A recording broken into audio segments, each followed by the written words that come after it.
Buru-buru banget mau kemana nih? Aku mau ada kelas BR di lantai 1 di RPL. Kamu yakin mau nunggu lift ini? Biasanya sih jam segini ramai banget ya liftnya. Ya gimana ya, kalau semuanya naik tangga, turun tangga ke lantai 1 lumayan, jadi ya mau nggak mau kan naik lift. Tapi kalau dilihat-lihat, dari tadi tuh di lantai 4 kok nggak naik-naik ya, nggak nyampe-nyampe sini. Ya wajar sih Mon, kan liftnya gak gerak sembarangan. Lift itu geraknya sesuai permintaan. Jadi misalnya ada yang mencet di lantai tertentu, jadi liftnya bakal berhenti di lantai situ dulu. Ini tuh kayak teori antrian yang bilang Jerry. Teori antrian, maksudnya gimana?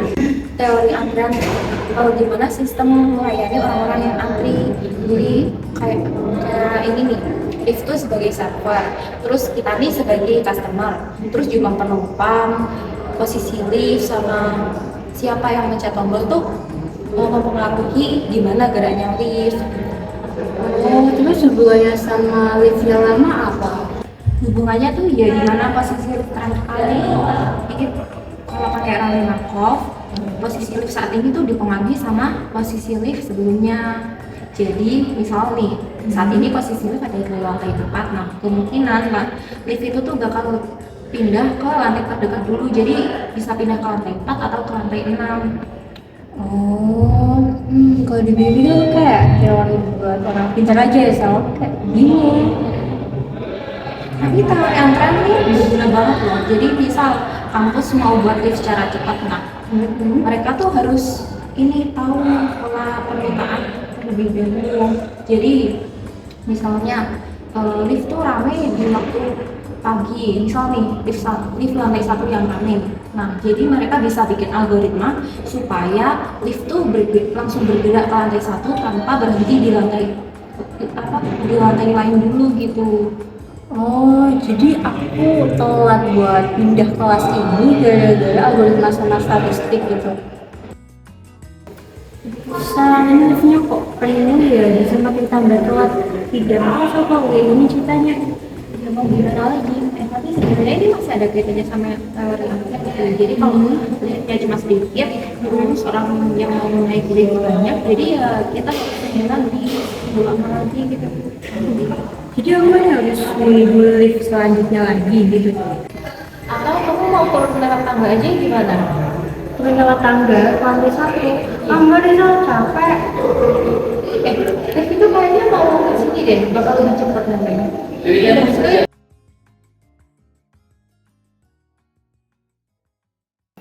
Tahu nggak, selalu tiap hari nggak cuma lift tapi kayak tiap mau pindah kelas atau masuk kelas tuh kayak pindah-pindah lift gitu terus. ya namanya juga hidup Mon, tapi sebenarnya pola perpindahan ini tuh nggak acak loh. Maksudnya gimana? Ya jadi sebenarnya tuh ada hubungan sama rantai Markov. Setiap pilihan kamu nih, mau naik lift kiri, lift kanan, apa di waktu siang hari, sore hari ataupun pagi hari itu bisa dilihat sebagai state gitu. State? Apa itu?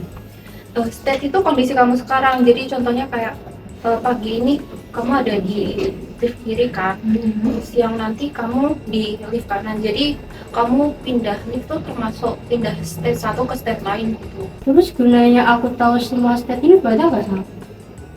Ya gunanya buat memahamin pola itu Mon. Jadi kayak misalnya kalau pagi hari kamu naik lift kiri kan, karena kebiasaan. Nah, bisa jadi probabilitasnya tuh lebih tinggi pas kamu naik lift itu lagi gitu. Jadi tiap waktu atau aku pindah lift itu kayak ada polanya gitu ya? Nah benar. Udah lantai 1 nih. Iya, aku dulu ya. Oke, bye.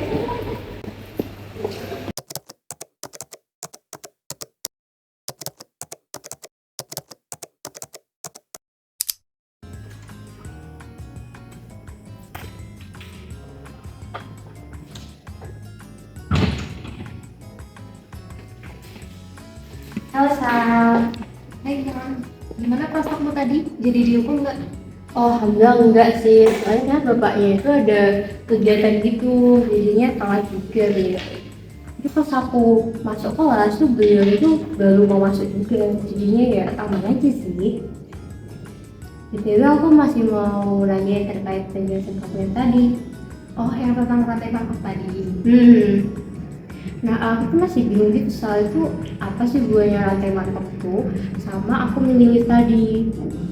Jadi rantai markup itu tuh menghitung peluang kemana kamu pindah dari satu state ke state yang lain. Misal nih, kamu dari luar gedung atau habis makan dari kantin, pas kamu balik otomatis kamu pilih lift kan. Bisa jadi kamu pilih lift yang kiri atau pindah ke lift yang sebelah kanan karena liftnya tuh lagi rame antriannya, atau kamu nggak mau nunggu waktu lama kan.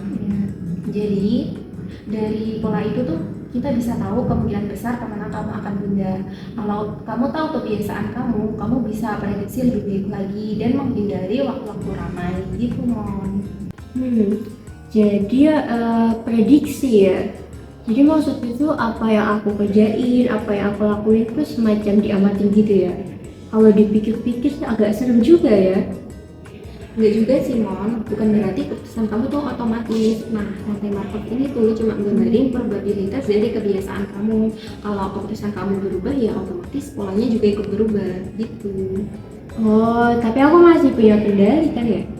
Iya, tapi kita juga bisa pakai hal ini untuk hal yang lebih besar, seperti efisiensi lift di kampus.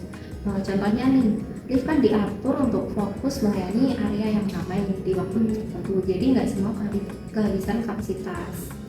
Gitu. Oh, oke oke. Terus kalau kayak gitu, kenapa kampus kita itu enggak menerapkan hal itu? Karena kayak kalau dipikir-pikir, rantai Markov ini bisa bikin lift di GKB ya, termasuknya itu bisa lebih efisien gitu.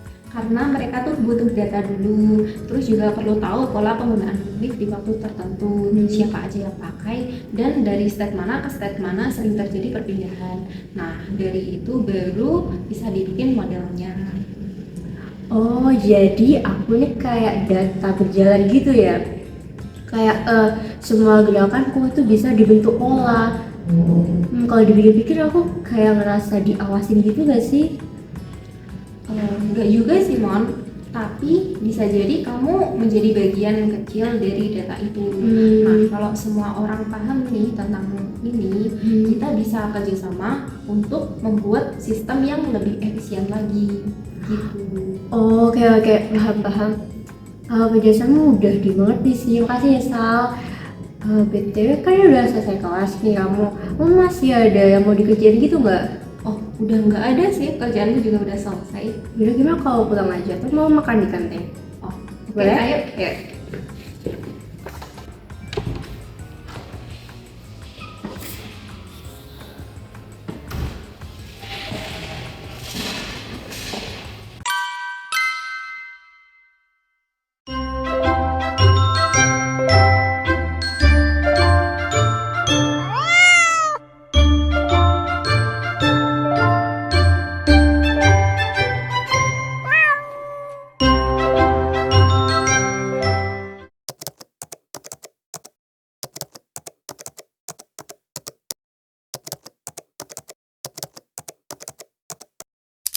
Assalamualaikum warahmatullahi wabarakatuh.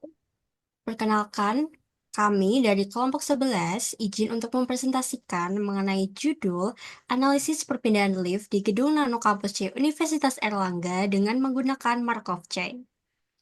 Berikut merupakan anggota kelompok kami. Yang pertama ada Dada Devinta Faradila dengan NIM 16422112, lalu ada Selma Ayu Hanifah dengan NIM 141642211012, ada Zinta Dian Monica dengan NIM 1642211018, dan ada Aura Najma Kustiananda dengan NIM 1642211053. Berikut merupakan pendahuluan dari analisis yang kami lakukan, akan dijelaskan oleh rekan saya. Jadi latar belakang kami melakukan analisis ini adalah karena gedung nano di kampus C Universitas Erlangga sering menghadapi masalah antrian lift yang panjang, terutama pada jam sibuk seperti pagi hari atau saat pergantian jadwal kelas. Tingginya jumlah pengguna menyebabkan mahasiswa sering berpindah-pindah untuk mencari lift yang lebih kosong, sehingga menciptakan ketidakteraturan dalam antrian. Pendekatan rantai Markov dapat digunakan untuk memodelkan pola perpindahan pengguna lift dengan menganalisis probabilitas perpindahan antar lokasi dan waktu tunggu berdasarkan data historis. Analisis ini dapat mengidentifikasi pola antrian, area dengan kepadatan tinggi, dan mensimulasikan skenario untuk meningkatkan efisiensi seperti penambahan lift, pengaturan jadwal, atau informasi real-time tentang lift kosong, sehingga mengurangi waktu tunggu dan meningkatkan mobilitas di gedung nano.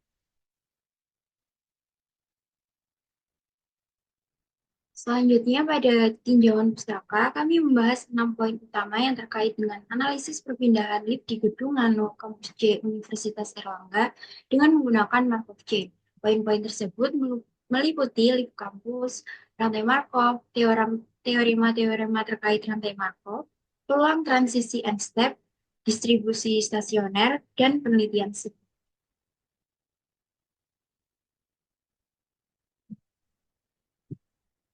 Kemudian untuk sumber datanya, data kami yang kami gunakan merupakan data primer yang diperoleh melalui pengamatan secara langsung terhadap aktivitas penggunaan lift di Gedung Nano, Kampus C Universitas Erlangga pada pagi, siang, dan sore hari.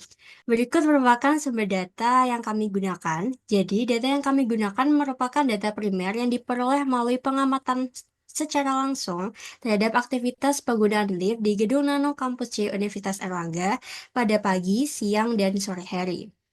Pada pagi hari, pengamatan dilakukan pada pukul 09.00 hingga 09.40. Pada siang hari, pengamatan dilakukan pada pukul 13.10 hingga 13.50.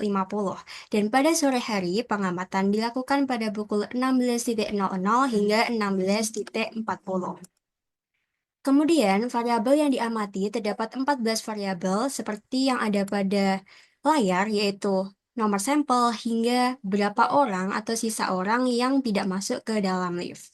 Jumlah sampel yang kami amati total 45 sampel.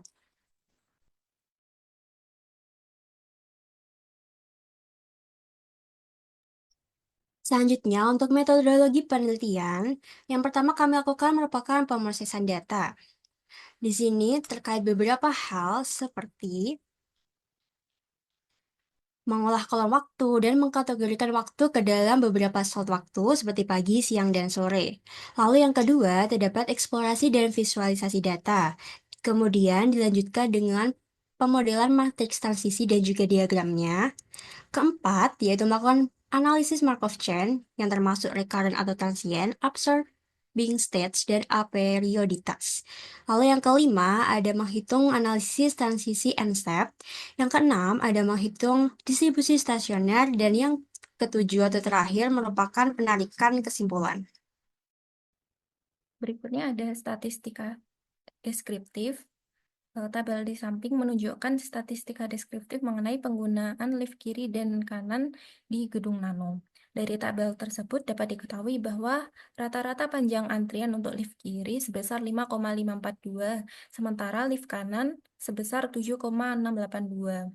Kemudian rata-rata waktu tunggu di lift kanan lebih singkat, yaitu 1,273 menit dibandingkan dengan lift kiri yang mencapai 1,667 menit.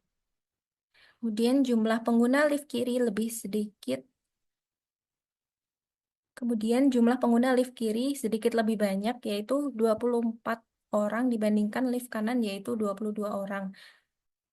Dengan waktu sore menjadi jam sibuk optimal di kedua lift.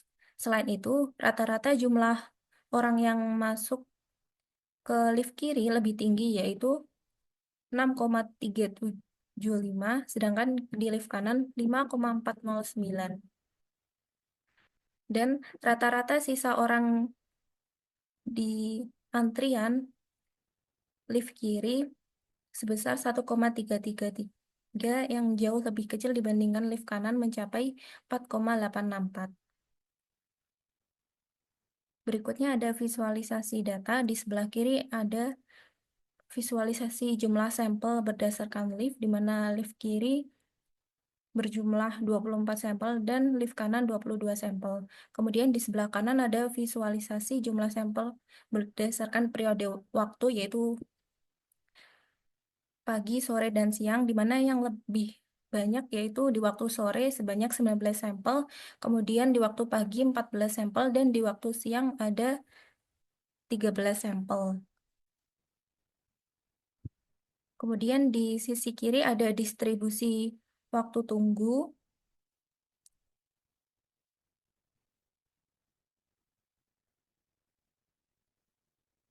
Mayoritas pengguna lift ini memiliki waktu tunggu yang sangat singkat, yaitu kurang dari 2 menit dengan puncak frekuensi sebanyak 24 pada rentang waktu tunggu 0 sampai 1 menit.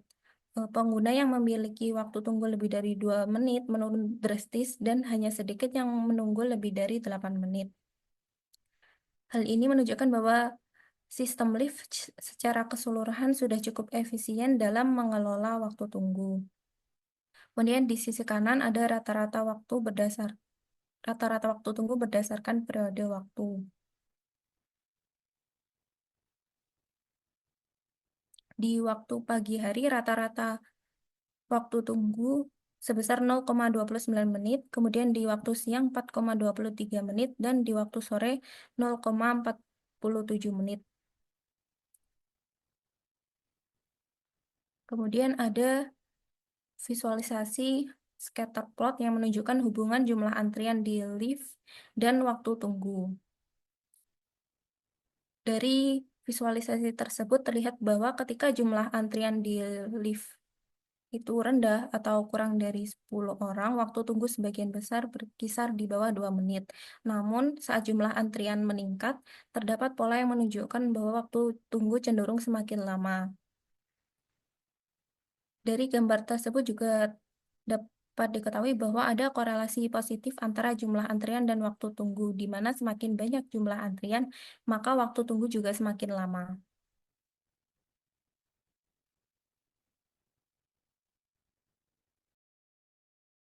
Selanjutnya ada matriks transisi, di mana matriks transisi ini menggambarkan probabilitas orang yang berada di lift pada suatu waktu untuk tetap berada di lift tersebut atau berpindah ke lift lainnya pada waktu berikutnya. Di sini ada 3 waktu, di mana pada waktu pagi, lift kanan memiliki probabilitas 42,86% bahwa orang yang memilih lift tersebut akan tetap berada di lift kanan. Selain itu, ada 57,14% kemungkinan orang yang berada di lift kanan akan berpindah ke lift kiri. Lalu pada lift kiri terdapat 50% kemungkinan orang yang berada di lift tersebut pada pagi hari akan tetap berada di lift kiri. Sedangkan 50% kemungkinan orang yang berada di lift kiri akan berpindah ke lift kanan. Lalu pada waktu siang, lift kanan memiliki 40% kemungkinan orang yang berada di lift tersebut akan tetap berada di lift kanan, sementara 60% kemungkinan mereka akan berpindah ke lift kiri. Pada lift kiri terdapat 50% kemungkinan orang yang berada di lift tersebut akan tetap berada di lift kiri dan 37,5% lainnya berpindah ke lift kanan. Selain itu, ada 12,5% kemungkinan orang yang memilih lift kiri di siang hari akan menggunakan lift kanan pada sore harinya. Dan yang terakhir, pada waktu sore, lift kanan memiliki 40% kemungkinan orang yang berada di lift tersebut akan tetap berada di lift kanan, sementara 60% kemungkinan mereka akan berpindah ke lift kiri. Pada lift kiri, terdapat 55,56% kemungkinan orang yang berada di lift tersebut akan berpindah ke lift kanan, sementara 33,33% kemungkinan orang akan tetap berada di lift kiri. Next. Selanjutnya, ini merupakan diagram transisi lift di Gunung Nano. Jadi pada pagi hari 50% dari pengguna lift kiri itu tetap berada di lift kiri setelah memilih lift ketika kedatangan, sedangkan sisanya 50%-nya itu berpindah ke lift kanan. Nah, di lift kanan sendiri 43%-nya itu tetap menggunakan lift yang sama. Dengan di siang hari apa 38% pengguna lift kiri itu berpindah ke lift kanan, sedangkan yang di lift kanan itu 40% tetap di lift kanan juga. Sementara kalau di sore hari sedikit lebih dinamis, jadi 12% pengguna lift kiri berpindah ke lift kanan, 33% pengguna lift kanan itu tetap di sana, dan 11% lainnya itu berpindah ke lift kiri pada pagi berikutnya. Next. Oke. Selanjutnya saya akan menjelaskan terkait uh, aperiodic dan periodik. Jadi suatu state bisa disebut aperiodic jika tidak ada interval waktu tetap yang diperlukan untuk kembali ke state tersebut setelah satu atau lebih langkah. Nah, berdasarkan hasil perhitungan yang dilakukan, diperoleh bahwa dari state 0 hingga state 5, untuk langkah 1, 2, dan juga 3 memiliki nilai probabilitas lebih dari 0, dan juga selisih antar langkah sebesar 1,1, sehingga nilai GCD atau Greatest Common Divisor atau faktor persekutuan terbesarnya itu berjumlah sama dengan 1. Sehingga bisa diambil kesimpulan bahwa tidak terdapat interval waktu atau tidak terikat oleh pola waktu yang tetap pada state-state tersebut ketika state tersebut dapat kembali ke dirinya sendiri dalam jumlah langkah tertentu. Atau bisa juga disimpulkan bahwa state 0 hingga state 5 terbukti bersifat aperiodik. Kemudian distribusi penggunaan lift kanan dan kiri pada berbagai waktu, yaitu pagi, siang, dan sore dapat berubah secara dinamis, menandakan bahwa penggunaan lift tidak terkunci pada pola atau urutan tertentu berdasarkan waktu, dan juga faktor eksternal seperti permintaan dan juga kapasitas mungkin mempengaruhi pergerakan antar lift.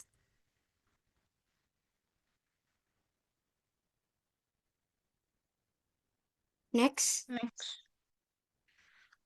Selanjutnya, sebagaimana yang dijelaskan, state itu memiliki sifat rekuren atau transient, di mana rekuren itu adalah suatu status dalam rantai Markov. Jika sistem pernah mencapainya, eh, sistem itu akan kembali ke status tersebut dalam waktu terbatas. Setelah beberapa langkah, sistem itu akan kembali ke status awalnya, tidak peduli berapa lama waktu yang dibutuhkan. Jadi, dari hasil perhitungan bisa dilihat bahwa eh, dari nilai ketika state-nya 1 saja itu nilainya sudah eh, mayoritas lebih dari 0,3, dan kemudian ketika state-nya itu 2 atau P pangkat 2 itu juga nilainya sama lebih dari 0,3, dan begitu pula ketika state-nya 3, dan ketika dijumlahkan hanya dengan 3 step ini itu setiap state itu sudah jumlahnya melebihi 1, yang tandanya dia sudah kembali ke sistem tersebut. Itu artinya setiap state, yaitu state 0 hingga state 5, itu bersifat rekaren karena probabilitas kumulatifnya di setiap kembalinya ke setiap state itu setelah dihitung lebih dari 1. Jadi ada jaminan probabilitas yang cukup besar bahwa eh, akan kembali sistem itu ke state awal, baik dalam satu langkah atau setelah beberapa langkah. Next. Oke, selanjutnya yaitu absorbed dan tidak absorbed. Jadi absorbing state itu merupakan keadaan state dalam sistem yang sekali dicapai maka tidak dapat ditinggalkan. Dengan kata lain, jika sistem berada pada keadaan tersebut, maka sistem akan tetap berada di sana selamanya. Nah, keadaan ini atau keadaan absorbing state itu dapat dipenuhi dengan dua karakteristik, yaitu yang pertama, probabilitas untuk tetap berada pada absorbing state itu sendiri adalah 1. Dan juga probabilitas transisi dari absorbing state ke keadaan lain adalah 0. Berdasarkan perhitungan yang dilakukan, dapat dilihat bahwa yang pertama yaitu pemeriksaan diagonal utamanya, yaitu atau probabilitas transisi diri, diperoleh bahwa untuk semua nilainya itu tidak sama dengan 1, yaitu ada 0,4, 0,5, hingga 0,3, sehingga dapat dikatakan bahwa bukan absorbing state. Kemudian berdasarkan matriks transisinya juga, berikut merupakan pemeriksaan probabilitas total barisnya, yaitu pemeriksaan transisi keluarnya. Diperoleh bahwa nilainya itu tidak sama dengan 0, sehingga berdasarkan perhitungan yang dilakukan, yaitu pemeriksaan diagonal utama dan probabilitas total baris, diperoleh hasil bahwa tidak terdapat baris dengan probabilitas I, I sama dengan 1 maupun probabilitas I, J sama dengan 0, sehingga dapat ditarik kesimpulan bahwa tidak ada absorbing state pada sistem ini. Hal ini juga menunjukkan bahwa setiap state tetap terhubung dengan dan sistem dapat kembali ke setiap step setelah jumlah langkah tertentu. Artinya meskipun ada kecenderungan tertentu dalam penggunaan lift di waktu yang berbeda, sistem secara keseluruhan tetap memiliki mobilitas dan fleksibilitas yang tinggi. Selanjutnya, ada matriks transisi 5 step, di mana di sini kami mengasumsikan bahwa ini dilakukan saat hari kerja, di mana hari Senin hingga Jumat, yang di mana liftnya itu memilih lift kanan atau kiri pada waktu-waktu tertentu seperti pagi, siang, dan sore hari. Dari hasil matriks transisi 5 step ini, apabila seseorang memilih lift kanan pada pagi hari, probabilitasnya adalah 46,67% dengan kemungkinan berpindah ke lift kiri sebesar 53,33%. Lalu, jika orang tersebut kembali pada siang hari, probabilitas memilih lift kanan adalah 30,63% dengan kemungkinan berpindah ke lift kiri sebesar 43,5%. Kemudian pada sore hari, probabilitas memilih lift kanan menurun menjadi 14,95%, sementara probabilitas untuk berpindah ke lift kiri meningkat menjadi 10,05%. Lalu saat orang tersebut datang lagi pada pagi hari, probabilitas memilih lift kanan adalah 1,3%, di mana kemungkinan berpindah ke lift kiri sebesar 0,29%. Pada sore hari, probabilitas untuk memilih lift kanan kembali meningkat menjadi 39,83% dengan kemungkinan berpindah ke lift kiri sebesar 39,11%. Di mana ketika keesokan pagi harinya, probabilitas memilih lift kanan adalah 12,10% dengan probabilitas berpindah ke lift kiri sebesar 8,96%. Dan jika seseorang memilih lift kiri pada pagi hari, maka probabilitasnya adalah 33,33% dengan kemungkinan berpindah ke lift kanan sebesar 46,67%. Nah, jika orang tersebut kembali pada siang hari, maka probabilitasnya menjadi memilih lift kiri adalah 37,81% dengan probabilitas berpindah ke lift kanan sebesar 26,91%. Kemudian pada sore hari, probabilitas memilih lift kiri menurun menjadi 13,84% dengan probabilitas berpindah ke lift kanan meningkat menjadi 18,27%. Pada pagi hari berikutnya, probabilitas memilih lift kiri menurun lagi menjadi 1,3%, sementara probabilitas berpindah ke lift kanan meningkat menjadi 2,15%. Pada sore hari, probabilitas memilih lift kiri adalah 35,48% dengan probabilitas berpindah ke lift kanan sebesar 36,22%. Keesokan harinya, pada pagi hari, probabilitas memilih lift kiri adalah 13,1% dan berpindah ke lift kiri dengan probabilitas 15,29%. Maka dari pola ini menunjukkan bahwa dinamika yang berulang-ulang dalam pemilihan lift itu bergantung pada waktu dan preferensi individu itu sendiri. Next. Dapat dilihat di sini ada visualisasi matriks transisi 5 step di mana terdapat begitu banyak perpindahan. Jadi contohnya dalam 5 langkah ini ketika seseorang memilih lift kiri pada siang hari, eh seseorang memilih lift kiri pada pagi hari, maka probabilitas dia memilih lift kiri di siang hari itu adalah 14%. Terus juga terdapat probabilitas tinggi untuk kembali yang di lift yang sama. Jadi ketika seseorang itu sudah memilih lift tersebut pada waktu tersebut itu peluangnya cukup besar bahwa dia akan bertahan dan tidak pindah. Jadi tetap di lift itu seperti lift kiri itu probabilitasnya 0,53 dan lift kanan itu di pagi hari probabilitasnya 0,47. Selain itu pola transisi waktu itu memiliki probabilitas yang lebih kecil dibandingkan bertahan di waktu yang sama. Contohnya, eh, orang-orang itu seperti yang sudah disebutkan tadi, cenderung tetap di lift yang sudah mereka pilih dan tidak berpindah. Contohnya, lift kiri siang itu probabilitasnya 0,38 dan lift kanan siang itu 0,27. Jadi, 38% itu mereka tetap di lift kiri, dan sedangkan 27%-nya itu mereka pindah ke lift kanan. Selain itu, dapat dilihat juga lift dengan waktu yang berbeda itu cenderung memiliki hubungan yang rendah. Misalnya, eh, dari lift orang yang memilih lift kiri sore dan ke lift kiri siang itu hanya 0,14, tapi hubungan transisi lebih besar itu terjadi antar lift dalam waktu yang sama. Jadi eh, orang yang semula milih lift kiri sore itu 0,36-nya itu pindah ke lift kanan. Jadi diagram ini menggambarkan pengguna lift yang cenderung berada di lift dan waktu tertentu. Eh, jadi hubungan antar lift itu juga kuat di waktu yang sama dan menandakan pola kebiasaan pengguna lift yang konsisten di mana mereka itu selalu memilih lift tertentu sesuai kenyamanan atau efisiensi waktu. Next.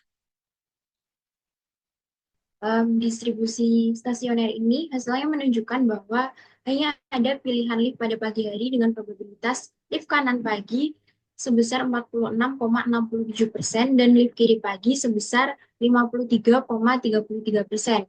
Sementara itu, untuk pilihan lift pada siang dan sore hari, probabilitasnya adalah 0%, yaitu lift kanan siang, lift kanan sore, lift kiri siang, dan lift kiri sore. Maka keempat lift itu tidak ada yang memilih. Hal ini mungkin terjadi karena model yang digunakan membatasi pergerakan pengguna hanya pada pagi hari, sehingga tidak ada pengguna yang memilih lift pada siang dan sore hari. Next.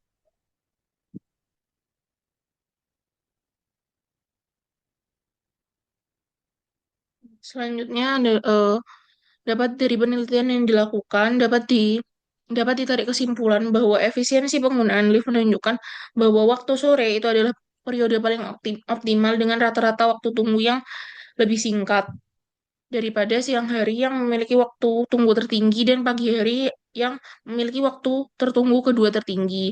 Selain itu, di pagi hari dan siang hari pengguna itu lebih sering berpindah-pindah dan mencerminkan upaya untuk meminimalkan waktu tunggu.